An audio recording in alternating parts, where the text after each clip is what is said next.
Residents in Mogale City in the West Rand say service deliveries broken down in their area. Some of them are battling spills of raw sewage. The municipality promising to prioritise the refurbishment and maintenance of sewer pumps across that city. Newzroom Afrika's Nqobile Madlala tracking this story. She joins us now. Nqobile, good afternoon to you. We've seen so many stories like this, some of them coming from Mogale City. I hate to ask, don't show me a picture. How bad is it? It's really bad.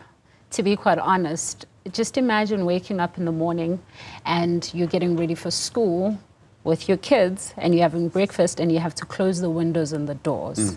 That's how bad the situation is. This family says basically in their block, the entire block has been blocked. So it spills over in the different households and it comes out of every single part in basically in the yard. So now they've had to bore a hole on the wall to try and find an escape for it to go out. But this happens in an area where they're supposed to be able to sit outside. That door is one of the doors that they use quite often. Now they've had to change the entire routine. And even when they're hanging their clothes, that's where everything is. Now that entire thing is just affecting not only their lives, but just their structure of how they go about in an everyday. So there's that part. The second part in the area as well is that they've got illegal dumping, which is also another issue. They've had to pay a couple of times to try and get that going and out of the way, but people continue to illegally dump. They're saying they're coming from various sections. This is something that they've spoken to the municipality about, and again, there's no avail. Also, at the same time, they're also worried about, obviously, the crime that comes with the fact that there's high vegetation that has not been cut. And because of those issues, they're still worried about the area that they live in. So it's multiple issues that they're affected. And now they're saying that there's also illegal stalls that sort of just popped up in front of the area, and they can't push people away. They can't say people must just pack up and leave because they don't have the jurisdiction. And those are some of the things that they've highlighted in the to the municipality, and still they're not getting assistance. But let's just listen. I can say there's a collapse of service delivery around here. If you move around the township, we can talk about the issue of graveside that is not been cleaned for the longest time ever. You'll see pictures of even people trying to bend the grass so that they can find their loved ones. The issue of sewer, I can tell you for the past, I think a month ago, the sewer plant was not working. The reactors were not functioning. The result of that you see here is the result of the sewer plant not working. If you move around the township, the issue of bylaws, they're not being adhered to. You move to Jacob Street, then next to where I live, you find illegal foreign nationals operating business on a daily basis. The municipality knows about it. They promise to come back and deal with the matter. It does not happen.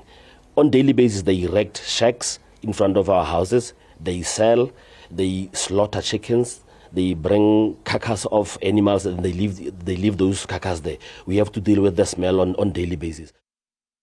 We have seen a regression in as far as progress is going. We see the dilapidation of things. We see, across the road, as you can see it, the dirt is so, it's appalling. Even at the entrance of the area, which is the industrial area where people should be attracted to our area, the dirt that is there, it's appalling.